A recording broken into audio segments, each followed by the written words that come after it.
Bonjour et bienvenue dans ce nouvel épisode de mon podcast IMO. On est en direct du salon de la copropriété et on retrouve un intervenant qui était venu nous voir sur le plateau de MySuite IMO il y a 2 ans, qui était alternant en première année à l'époque. Ruben Ohaillon, bonjour. Bonjour Ariane. C'est un plaisir de vous retrouver aujourd'hui ici et vous êtes accompagné d'Anthony Pena. Bonjour. Bonjour Ariane. Alors vous êtes tous les deux chez BAT-Énergie. Ça fait quoi BAT-Énergie ? Alors donc BAT-Énergie, c'est une entreprise qui fait de la rénovation énergétique concentrée spécifiquement sur les professionnels. Donc on travaille avec les syndics de copropriété, les bailleurs sociaux, les établissements de santé tels que les EHPAD, les centres hospitaliers. Et on a aussi depuis quelques temps fait une partie avec les particuliers où on fait des rénovations globales donc pour les aider à faire des économies d'énergie sur leurs factures d'électricité et d'eau chaude.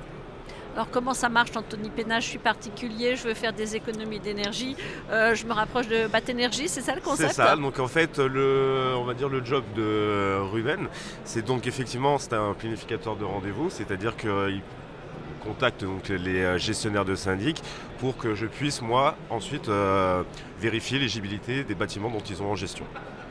Et ensuite, alors qu'est-ce que la promesse que vous faites aux clients, c'est quoi? Alors, ce qu'on propose, donc, ce sont des travaux dits 100% subventionnés, c'est-à-dire qu'on fait appel donc au C2E, ce sont des certificats d'économie d'énergie qui nous permettent effectivement de rénover le réseau, par exemple, de calorifugage, c'est donc le réseau hydraulique d'eau chaude qui passe dans les parties non chauffées, telles que les vides sanitaires, les caves ou bien les parkings.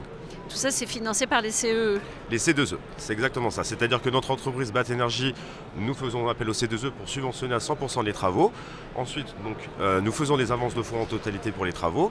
Une fois que les travaux sont terminés, on fait intervenir un bureau d'études qui va valider la bonne exécution des travaux, vérifier qu'on a bien respecté le cahier des charges établi par le ministère, pour ensuite déposer donc le dossier chez l'obligé, qu'on appelle donc aussi le pollueur, Total Direct Énergie. Alors ces subventions, ces CEE, elles s'arrêtent à la fin de l'année? C'est ça, c'est donc on a eu donc une information du ministère qui nous a donc informé que les subventions allaient prochainement diminuer.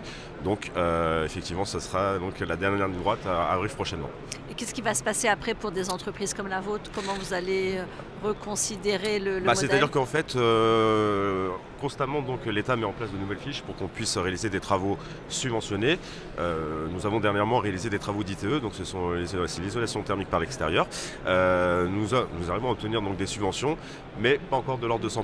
Ce qui fait que quand d'autres fiches s'arrêteront, les subventions augmenteront. Donc le conseil qu'on peut donner à des propriétaires, des copropriétaires qui hésitent ou qui se posent la question de faire des travaux, c'est maintenant. Dernière ligne droite, c'est maintenant. C'est ça, il faut se lancer maintenant. Donc il faudrait qu'ils se mettent en relation avec leur gestionnaire donc, de copropriété pour qu'ils puissent effectivement nous contacter ou bien eux-mêmes pour qu'on puisse vérifier l'éligibilité du bâtiment, prendre les mesures du réseau hydraulique d'eau chaude pour ensuite leur établir un devis à 0 € pour ce type de travaux. Surtout que depuis peu, on a notre responsable marketing web, Monsieur Euzen, qui a développé le website. Donc si des gestionnaires de copropriété ou des responsables patrimoine veulent nous contacter, ils peuvent aller sur le site internet de batenergiefrance.fr et avec cela, ils pourront nous contacter et on pourra éventuellement les aider à les accompagner dans leurs audits énergétiques. Dernière question, vous intervenez sur toute la France, uniquement en Île-de-France? Bien sûr, alors on travaille en Île-de-France, dans les 4 coins de la France, on a travaillé du nord au sud, de l'est à l'ouest. C'est combien de personnes, BAT-Énergie? On va dire qu'il y a à peu près entre 20 et 30 salariés purs. Et BAT-Énergie a également recruté beaucoup d'alternants pour leur donner la chance, dont moi. Je ne suis pas le seul alternant à BAT-Énergie, donc ce qui est bien, c'est qu'on a aussi donné la chance aux jeunes pour qu'ils puissent se développer non seulement avec leurs études, et ensuite être dans la vie active. Bravo! Et ensuite, bien sûr. Exactement. Merci à vous deux. Merci à Ruben Ohaillon, Anthony Pena. Merci beaucoup. BAT-Énergie. Merci. Et à très vite pour un nouvel épisode de mon podcast IMO à retrouver sur toutes vos plateformes et sur MySuite IMO.